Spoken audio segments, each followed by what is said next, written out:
Hey, what's up everyone? Paul from Grindhouse Funhouse, and in this video I'm going to review Toys of Terror, which came out today on digital retailers like Amazon and iTunes. A Blu-ray release is scheduled for January 19th, or if you don't want to spend any money on that, the Sci-Fi Channel will air it this December. It's about the Cashmans, David and Anna, who right before Christmas Eve bring the whole family on a Christmas getaway to a big old mansion that turns out to be not so much of a vacation as it is a working vacation where they're staying to renovate the house and flip it. As for the kids, there's Alicia, the 15-year-old angsty teen girl who can't be bothered with anything, and her two young siblings who, while wandering the creepy mansion, finds a box of old-timey toys in an abandoned playroom that they take to instantly as the toy magically come to life. The nanny the Cashman hired to take care of the kids begins to sense there's something not quite right with the house. Perhaps this has something to do with the vibe the mansion gives out, but also the toys coming to life.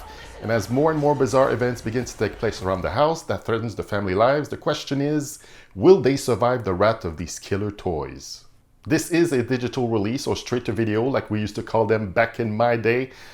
Canadian-made Christmas horror movie directed by Verso, who has directed some stuff before, but this seems like his biggest directing gig yet. We have a bunch of unknowns in the cast, which I always appreciate, seeing new faces from the kids all the way up to the grown-ups.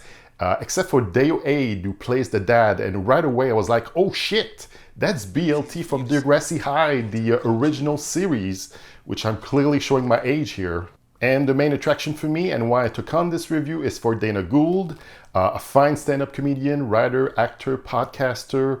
He wrote for The Simpsons, created Stand Against Evil, which aired for 2 seasons on IFC, well worth checking out. He's got his podcast, the Dana Gould Hour, which I've pretty much listened to every episodes. And showing my age again, I remember him from his days on Working, the sitcom Fred Savage did right after the Wonder Years, and a marionette show a la Thunderbirds he created called Super Adventure Team. So yeah, I got curious to see what he would do with his first screenplay that is not for a TV movie. This is rated R, but I'm guessing for some of the few naughty swear words that are said in the movie, and certainly not for the violence, because it's pretty bloodless, except for a stabbing that occurs and things that happens off screen. They set up things pretty early when they get to the house so that you know what will come into play later on. Stuff like being so far away from civilization that there's no Wi-Fi, so calling for help is non-existent. The house contractor is saying to everyone to not go on the 3rd floor, it's unsafe. Well, guess where most of the bad shit goes down on? We start to see toys appearing out of nowhere. We get dead kids sighting around the house, weird creaky noises that they have to go check out. All the horror tropes that happens in a creepy mansion movie like this are used to sometime good effect. They went for the stop motion animated style, and some CGI was used for the toys in their state of aliveness, which gives it an old school Christmas special feel, which my nostalgic self enjoyed. It's when the toy starts talking to the kids at the halfway mark that the movie really gets going. Hell, at some point we get a musical interlude as the toy sings us a new Christmas song.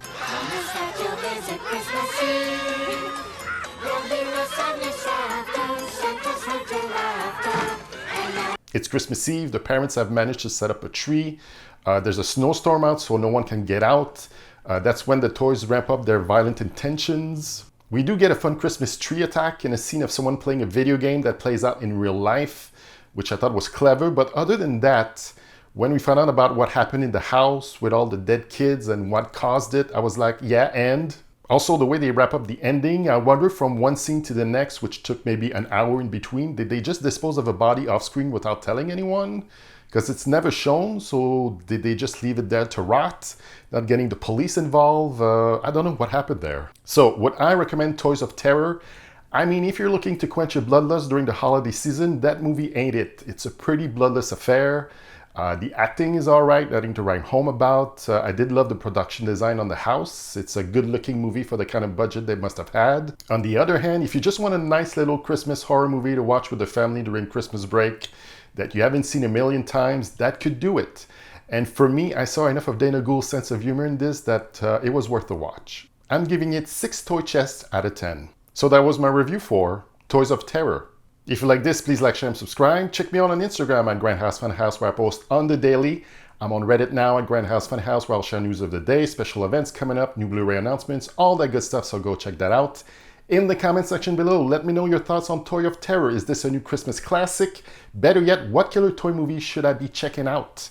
More movie reviews in the works, so come back soon. Thank you for watching, and I'll say to you, ciao bye for now.